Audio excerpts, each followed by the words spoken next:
ఎర్రబారి నీళ్లు నిండిన నయనాలతో జీవం లేని దానిలా నిల్చుని ఉందక్కడ దుర్గ. అక్కా, నువ్వా?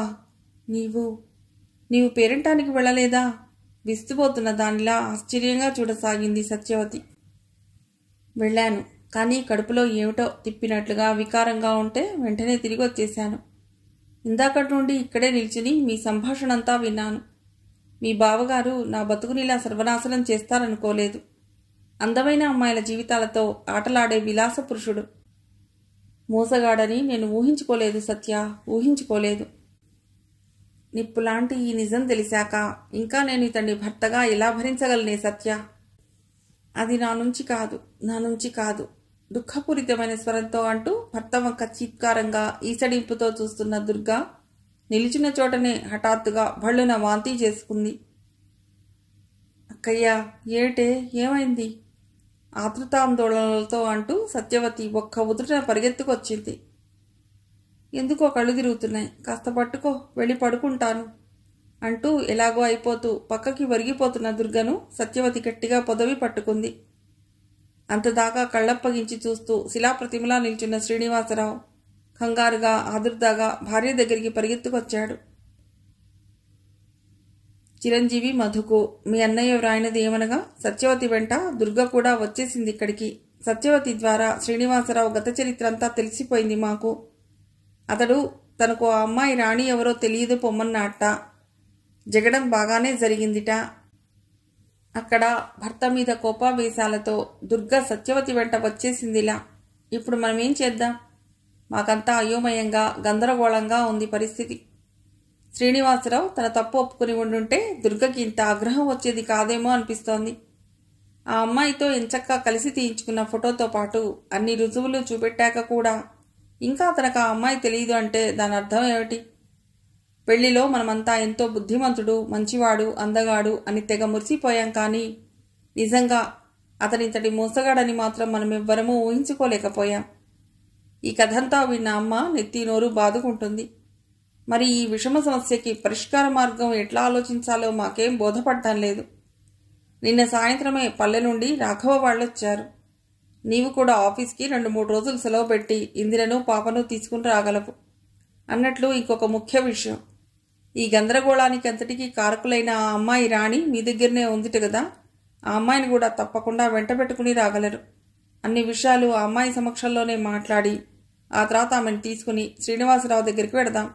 అప్పుడైనా అతనేమంటాడో చూద్దాం. మరిక ఉంటాను. ఇట్లు మీ అన్నయ్య గోవిందరావు. హైదరాబాద్ నుండి అర్జెంటుగా వచ్చిన లెటర్ చూసుకుని ఆఫీస్కు సెలవు పెట్టి రాణిని భార్యాబిడ్డని తీసుకుని ఆ మర్రోజే రైలెక్కాడు మధుసూదన్ వాళ్ళు ఇంటికి చేరినాక మరి కాసేపటికే ఖమ్మం నుండి హఠాత్తుగా శ్రీనివాసరావు వచ్చాడు. పాపం అతని వాలకం చూస్తే చాలా దైన్యంగా ఉంది. గడ్డం మాసిపోయి కళ్ళు 2 లోతుకు పీక్కుపోయి ముఖమంతా కళావిహీనంగా ఉంది. ఇంటికి వచ్చిన అల్లుడిని ఎవ్వరూ పలకరించలేదు. ఇంట్లోని వాళ్ళందరూ అతన్ని చీత్కారంతో ఈసడింపుగా చూడసాగారు. అయినా కూడా వాళ్ల ఆ వాడి చూపుల్ని లెక్క చేయక శ్రీనివాసరావు మెల్లిగా లోపలికి ప్రవేశించి గోవిందరావు దగ్గరికి వెళ్ళి, బావగారు, నిజం చెప్తున్నాను, నేను ఏ పాపమూ ఎరుగను. లోగడ నాకు అంటే పూర్వం నాకు ఏ అమ్మాయితోనూ ఎలాంటి రవ్వంత పరిచయాలు కూడా లేవు. అలాంటి నాపై ఇప్పుడు ఇంతటి అభాండం వేస్తే నేను ఎలా భరించగలను? నన్ను నమ్మండి. దుర్గకి నేనెంత నచ్చజెప్పినా వినకుండా, వెనక ముందు ఆలోచించకుండా ఇలా సత్యవతితో వచ్చేసింది. ఆమె లేనిది నేనిప్పుడు ఓ క్షణం కూడా బతకలేను బావగారు. ఆమెను నాకు దూరం చేయకండి. ఎలాగైనా నచ్చచెప్పి దుర్గను నాతో పంపించమని అర్థిస్తున్నాను. వృద్ధస్వరంతో అంటూ 2 చేతులు జోడించి ప్రాధేయపూర్వకంగా అడిగాడు. నీలాంటి మోసకారుడిని ఇంకా మమ్మల్ని వెర్రిగా నమ్మమంటావా? లాభం లేదు. దుర్గయ్యక నీ వెంట రాదు. నీ నుండి విడాకులు ఇప్పిస్తాం. ఆ తర్వాత నీవు ఆ రాణితో కాపురం వెలగబెడతావో మరెవరితో ఉంటావో అదంతా మాకనవసరం. తీక్షణమైన చూపులతో గోవిందరావు కర్కశంగా అన్నాడు. బావగారు, ఏమిటి మీరనేది? తెలివిలో ఉండే ఆ మాటలు మాట్లాడుతున్నారా? దుర్గ ఇప్పుడు వట్టి మనిషి కాదు, నెల తప్పిందని డాక్టర్ అన్నది. ఈ విషయం తెలిస్తే మీరు ఇందాకలా విడాకులు అంటూ మాట్లాడేవారు కాదు. తెలుసునయ్యా బాబు, మాకు ఆ సంగతి కూడా తెలుసు అంటూ రాఘవ ఇంకా ఏదో మాట్లాడబోతుంటే పట్టలేని కోపంతో ముఖమంతా కందగడ్డలా ఆయన శ్రీనివాసరావు మధ్యలోనే అందుకొని, తెలుసునట తెలుసు. ఏమిటండి మీకు తెలిసింది? మీరంటున్నట్లుగా ఆమె ఎవరో గాని ఆ రాణికి నాకు ఎలాంటి సంబంధమూ లేదన్న నిజాన్ని నేను ఇంతగా మొత్తుకుని చెప్తున్నా ఎవరూ నమ్మరేం అంటూ గట్టిగా అరిచినట్లుగా చెప్పాడు. నీ నోటితో నీవు సంబంధం లేదన్నంత మాత్రాన సరిపోదోయ్. నీకు ఆమెకు సంబంధం ఉందనటానికి సాక్ష్యంగా మీ ఇద్దరూ కలిసి తీయించుకున్న ఆ ఒక్క ఫోటోనే చాలు. ఇంతెందుకు? ఆ అమ్మాయి రాణి ప్రస్తుతం ఇక్కడే ఉంది. మధు వెంట కాసేపటి క్రితమే వచ్చింది ఇక్కడికి. ఉండు, ఆమెను పిలుస్తాను, ఆమెతోనే మాట్లాడు. ఏమిటి? ఆ అమ్మాయి ఇక్కడికొచ్చిందా? తత్తరపాటుతో ఆశ్చర్యంగా ప్రశ్నించాడు శ్రీనివాసరావు. అవును, ఇక్కడే ఉంది. ఎందుకలా కలవరపడతావు? నీవే మాట్లాడు ఆ అమ్మాయితో. ఒరే మధు, ఆ రాణిని ఇలా పిలు. తనను నమ్మించి మోసం చేసిన ఆ శ్రీనివాస్ వచ్చాడని చెప్పు. ఇప్పుడే తేలిపోతుంది ఈ విషయం ఏమిటో అన్నాడు గోవిందరావు. ఆ మరుక్షణంలోనే మధుసూదన్ వెంట రాణి మెల్లిగా యువతలకొచ్చింది. ఆమె వెంటే దుర్గా, సత్యవతి, ఇంట్లోని మిగిలిన ఆడవాళ్లందరూ హాల్లోకి వచ్చారు. శ్రీనివాసరావు రెప్పలార్చక రాణి వంకే చూస్తున్నాడు చోద్యంగా. రాణి కూడా కళ్ళు నిలవేసి అతడి కింది నుండి పైదాకా నిలువెల్లా పరికిస్తూ మెల్లిగా అడుగులో అడుగు వేస్తూ అతన్ని సమీపిస్తుంది. ప్రేక్షకులంతా మంత్రముగ్ధల్లా ఆ దృశ్యాన్ని తిలకించసాగారు. అంతలోనే బయట వాకిట్లో టాక్సీ ఏదో ఆగిన శబ్దం. అందులో నుండి డోర్స్ తెరుచుకుని కొంతమంది వ్యక్తులు దిగి వస్తున్న అలికిడి వినిపించగానే హాల్లోని ప్రేక్షకులందరూ ఒక్కసారిగా గుమ్మం వైపు దృష్టి మరల్చారు. సుందర్, వాసు రావుగారిని చెరోవైపు పట్టుకుని లోనికి తీసుకొస్తున్నారు. ఇంట్లో నుండి వెళ్ళిపోయి ఈనాడిలా హఠాత్తుగా ఓడిపడిన సుందర్ను, ఏమాత్రం రవ్వంతైనా తేడా నది లేకుండా అచ్చం ముమ్మూర్తుల దుర్గభర్త అయిన శ్రీనివాసరావు పోలికలతో ఉన్న వాసును చూడగానే అక్కడ నిల్చున్న ప్రేక్షకులందరికీ క్షణంలో మతులేపోయినంత పనయింది. ముందుగా రావుగారిని ఓ కుర్చీలో కూర్చోబెట్టి, ఇతనేనండి మా పెద్దన్నయ్య. ఆ నిశ్శబ్దాన్ని భంగపరుస్తూ సుందరలా అంటూ వినయపూర్వకంగా గోవిందరావుని పరిచయం గావించాడు. ఓహో అంటూ నెమ్మదిగా తలెత్తి చూసిన రావుగారికి గోవిందరావు పక్కన నిల్చున్న శ్రీనివాసరావును చూడగానే షాక్ తిన్నట్లయిపోయాడు. అప్పుడే తలెత్తి హాల్లో నిల్చున్న వాళ్ళందరినీ ఓమారు పరీక్షగా కలియజూస్తున్న వాసుకు అక్కడంతమందిలో రాణిని చూడగానే ఆశ్చర్య విస్మయాలతో అతడి కళ్ళు పెద్దవైనాయి. రాణి, రాణి, నువ్వు బతికే ఉన్నావా? రాణి, ఇన్నాళ్ళు ఎక్కడున్నావు? రాణి, ఎక్కడున్నావు? అక్కడ నిల్చున్న అంతమందిని, పూర్తిగా ఆ పరిసరాలని విస్మరించి ఆనందాతిశయంతో మాట తడబడుతుండగా ఒక్క ఉదుటిన ముందుకు పరిగెత్తికెళ్లి అమాంతం రాణిని చుట్టేశాడు. మీరేనా? నిజంగా మీరేనా? తొందరలో వచ్చి పెళ్లి చేసుకుంటానని చెప్పి వెళ్ళి మళ్ళీ మీ ముఖమే నాకు చూపించలేదు. చెప్పండి, ఎందుకిలా నన్ను దగా చేయాలనుకున్నారు? బెక్కుతూ ఏడుపు స్వరంతో అంటున్న రాణికి ఇక ఆ పైన మాటలు రాలేదు. నిన్ను దగా చేయాలని, వంచాలని నేనెన్నడూ కల్లో కూడా అనుకోలేదు రాణి. మన పెళ్లి విషయం చెప్పాలనుకుంటూ ఉండగానే ఉన్నట్లుండి ఒకరోజు మా నాన్నగారైన వీరికి హఠాత్తుగా పక్షపాతం వచ్చింది. దానితో పరిస్థితులన్నీ తారుమారైనాయి. ఆ తర్వాత కొన్నాళ్లకి నేను మీ ఊరొచ్చాను. అప్పటికే నా రాక కోసం ఎదురు చూసి విసుగు చెందిన నీవు ఎటో వెళ్ళిపోయావు. నీ గురించి అక్కడ వాళ్ళని వీళ్ళని వాకప్ చేశాను. నీవు ఏమైపోయావో, ఎటు వెళ్ళావో ఎవరూ నాకు అక్కడ సరైన సమాచారం అందించలేదు సరికదా. పైగా నీ గురించి చాలా చీత్కారంగా మాట్లాడారు. ఇక నేను అక్కడ ఉండలేకపోయాను. వెంటనే తిరిగి వచ్చాను. ఆనాటి నుండి ఈనాటి వరకు నేను నీకోసం అక్కడ ఇక్కడ గాలిస్తూనే ఉన్నాను. ఇన్నాళ్లకి హఠాత్తుగా ఈనాడిలా నన్ను అదృష్టదేవత కరుణించింది. నీవు నా కంటపడ్డావు. సంతోష తరంగాలు ఉప్పొంగుతున్న స్వరంతో వాసు అలా ఇంకా ఏదో మాట్లాడుతూనే ఉన్నాడు. శ్రీనివాసరావుని, వాసుని మార్చి చూస్తున్న రావుగారితో పాటు మిగతా వాళ్లంతా కూడా తల మునకలైపోతున్న ఆశ్చర్య విస్మయాలతో, చిత్ర విచిత్రమైన విభ్రాంతితో చూడసాగారు వాళ్ళిద్దరినీను. శ్రీనివాసరావుకి, వాసుకి మాత్రం రవ్వంతైనా తేడా లేక ఇద్దరూ ఒకే ఎత్తు, ఒకే లావు, ఒకే శరీర రంగు, ఒకే పోలికలతో కవలల్లా ఉన్నారు. ఇహ ఒకే డ్రెస్లో ఉంటే ఎవరో కూడా పోల్చుకోవటం బహు కష్టం అనిపించేంతటి ఒకే రూపురేఖలు వారివి. బాబూ, నువ్వు నీ పేరు శ్రీనివాసరావు గదు? అది ఆనందమో ఆశ్చర్యమో తెలియని అయోమయ వింత పరిస్థితిలో రావుగారు చూపుడు వేలితో అతడి కేసి చూపెడుతూ వృద్ధస్వరంతో తడబాటుగా అడిగాడు. అవును, నా పేరు మీకెలా తెలుసు? అసలు ఇంతకీ మీరెవరు? శ్రీనివాసరావు ఆయన గారికేసి వెర్రిగా కళ్ళప్పగించి చూస్తూ విస్మయంగా ప్రశ్నించాడు. మీ అమ్మమ్మ సీతమ్మ బాగుందా నాయనా? మా అమ్మమ్మ చనిపోయిందండి. ఆవిడ కూడా మీకు తెలియడం చిత్రంగా ఉందే. చిత్రం కాదు, కడు విచిత్రంగా ఉంది. నాకీ మన కలయిక. ఇన్ని సంవత్సరాలకి నేను ఇలా ఇంతటి వాడిగా ఇక్కడ చూస్తానని నేనెప్పుడూ అనుకోలేదు బాబు, అనుకోలేదు. మేము ఈరోజు ఇక్కడ ఇలా రావటం నిజంగా నా అదృష్టం అనుకుంటాను. నీకు మీ నాన్నగారి పేరేమిటో తెలుసా బాబు? తెలియకేం, ఆయన పేరు చలపతిరావు. నా చిన్నతనంలోనే పోయారట. మీ నాన్న చనిపోలేదు బాబు, చనిపోలేదు. మీ అమ్మమ్మ నీతో ఆడిన అబద్ధం. మీ నాన్న ఇంకా బతికే ఉన్నాడు బాబు. ఆ చలపతిరావును నేనే నాయనా, నేనే. శ్రీనివాసరావు కళ్ళు ఈ మారు పత్తికాయలా అయినాయి. ఏమిటి మీరంటున్నది? మా నాన్న మీరా? మీరా?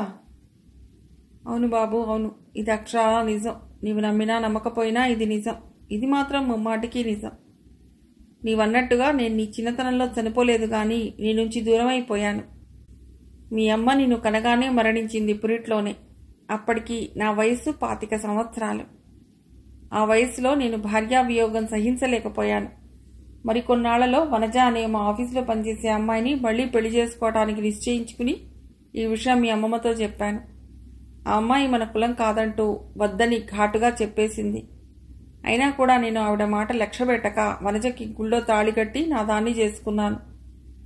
ఆవిడ ఎంత చెప్పినా వినకుండా ఆ అమ్మాయిని వివాహం చేసుకున్నందుకు ఆ కోపంతో నేను నాకు ఇవ్వటానికి నిరాకరించింది. శ్రీనివాసరావు అని నీకు మీ తాతయ్య పేరు పెట్టి తానే పెంచసాగింది. తన కూతురి జ్ఞాపకార్థంగా కనీసం ఈ పసికందునన్నా పెంచి పెద్ద చేస్తాను అంటూ నిన్ను నాకివ్వటానికి నిరాకరించింది. ఎంత అడిగినా లాభం లేకపోయింది. నేను ఆ ఊరు నుండి ట్రాన్స్ఫర్ చేయించుకుని వనజను తీసుకుని వేరే ఊరు వెళ్ళిపోయాను. ఏడాది తిరిగేసరికి వనజకు నా రూపురేఖలనే పుడికిపుచ్చుకుని బాబు పుట్టాడు. వాడు అచ్చు నీలాగే ఉండేవాడు. వాడిని చూసినప్పుడల్లా నాకు నిన్ను చూసినట్లే ఉండేది. వాడికి కూడా నీ పేరే శ్రీనివాస్ అని పెట్టి ముద్దుగా వాసు అంటూ పిలిచేవాళ్ళం. తర్వాత కొన్నాళ్లకి నేను మీ అమ్మమ్మ ఊరెళ్ళాను. అప్పటికే ఆవిడ పొలం పుట్ర అమ్మేసి నిన్ను తీసుకుని మరెక్కడికో పట్నం వెళ్ళిపోయిందని తెలిసింది. ఎంత ప్రయత్నించి వెతికినా నాటి నుండి నేటి వరకు ఆవిడ ఆచూకీ తెలియలేదు. ఆ తర్వాత నేను ఉద్యోగానికి రాజీనామా ఇచ్చి చిన్న పెట్టుబడితో ఓ బిజినెస్ పెట్టాను. అది అన్ని విధాలా అభివృద్ధి చెంది నేను స్థితికి వచ్చి ఓ ఫ్యాక్టరీకి యజమానిని కాగలిగాను.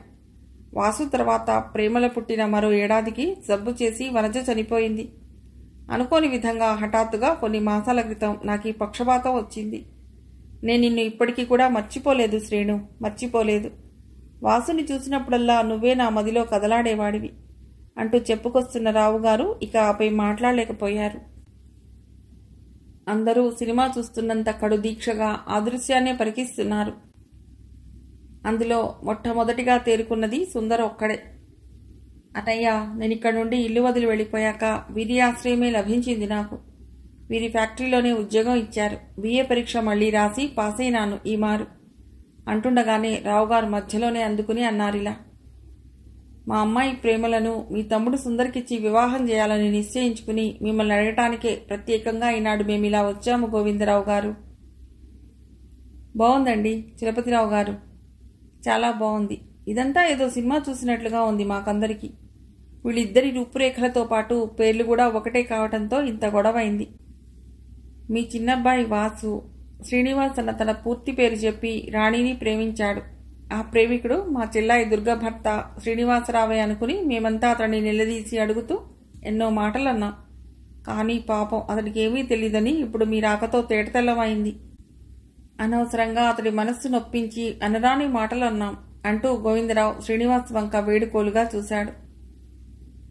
అక్కయ్యకి పెళ్ళయిందా అంటూ సుందర్ విస్తుపోతుండగానే అంతదాకా అంతా వింటూ మౌనంగా బొమ్మలా నిల్చున్న సత్యవతి మెల్లిగా ముందుకొచ్చి, బావా, నన్ను క్షమించు బావా. రాణిని ప్రేమించి మోసం చేసింది నువ్వే అని ఆ ఫోటోని బట్టి అనుకుని నిన్ను చాలా వేధించాను. నిజం ఒప్పేసుకోమన్నాను. నిజం ఇప్పుడు తెలిసింది అంటూ వేడుకుంది. దుర్గ కూడా కన్నీళ్లతో భర్తను క్షమించమంటూ ప్రార్థించింది. అందరికీ సమాధానంగా శ్రీనివాసరావు వదనం చిరుమందహాసంతో సంతోషంతో కళకళలాడిపోయింది. నేను రాణి కలిసి దిగిన ఫోటో ఇదిగో నా దగ్గర కూడా ఉందండి అంటూ వాసు గబగబా జేబులో నుండి పర్స్ తీసి అందులోని ఫోటో తీసి అందరికీ చూపెట్టాడు. అది రాణి దగ్గరున్నట్టు ఇలాంటిదే. ఆ క్షణంలో ఆ ఇల్లంతా అంతమందితో కళకళలాడిపోతూ పెళ్లి ఇంటిలా ఉందనిపిస్తోంది. రంగనాయకమ్మ ఆనందం అంతా ఇంతా కాదు. చిన్న కొడుకు తిరిగొచ్చినందుకు, కూతురి కాపురం మళ్లీ కుదిరపడినందుకు ఆ సంతోషంతో గబగబా వంటింట్లోకి వెళ్ళి త్వరగా ఓ పెద్ద గిన్నె నిండా కమ్మగా చిక్కటి కాఫీ కాచి కోడళ్లతో అందరికీ హాల్లోకి పంపింది. కాఫీలు సేవించడం ముగిశాక అందరూ కలిసి మాట్లాడుకుని సంతోషంగా ఓ నిర్ణయానికి వచ్చారు. అదేమిటంటే రాణితో వాసు పెళ్లి, ప్రేమలతో సుందర్ పెళ్లి వీలైనంత త్వరలో చేయాలని సూచించారు రావుగారు. అందరూ ఆనందంతో సమ్మతించారు అందులకు. ఈ పెళ్లిళ్ళు అయ్యాక మళ్ళీ ఓ 3 మాసాల కల్లా, అంటే మాఘమాసంలో మా చెల్లాయి సత్యవతిది, మా అన్నయ్య కూతురు గీతది పెళ్లిళ్ళు జరుగుతాయండి మావగారు. అప్పుడే వరుస కూడా కలిపేసి రావుగారితో నవ్వుతూ చెప్పాడు రాఘవ సంగతి. మరింకేం శుభం. పెళ్లి కొడుకులు రెడీగా ఉన్నారా? ఏ ఊరి సంబంధాలు?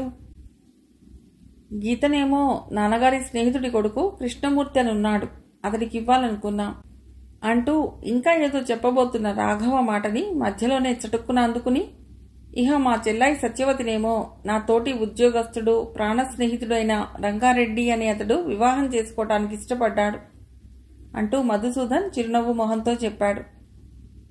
అయితే ఇప్పుడు కానున్న ఈ 2 పెళ్లిళ్లే కాక త్వరలో మాకు మళ్లీ ఓ విందు భోజనం ఉందన్నమాట హుషారుగా అంటున్న శ్రీనివాసరావు చటుక్కున తలదిప్పి సత్యవతి వైపు మందస్మిత వదనంతో చూస్తూ, ఏమా మర్దలా, నీ పెళ్ళై కాపురం పెట్టాక నీకు మళ్ళీ నేను కూడా ఓ ఫోటో పుచ్చుకుని మీ ఆయన లోగడ ఇంకో అమ్మాయిని ప్రేమించాడంటూ మీ ఇంటికి వస్తాను చూడు, జాగ్రత్త అంటూ కొంట చూపులతో బెదిరిస్తూ నవ్వసాగాడు. అతడన్న ఆ మాటలకు హఠాత్తుగా జడివాన కురిశాక కమ్ముకున్న కారు మేఘాలన్నీ ఎక్కడ ఒక్కడ చెదిరిపోయాక కడిగిన అద్దానికి మళ్ళీ స్వచ్ఛత ఆవరించిన నిర్మలమైన నీలాకాశంలా తయారైన మనస్సులతో అందరూ హాయిగా ఆనందంగా గలగలమంటూ నవ్వసాగారు. కథ సుఖాంతం.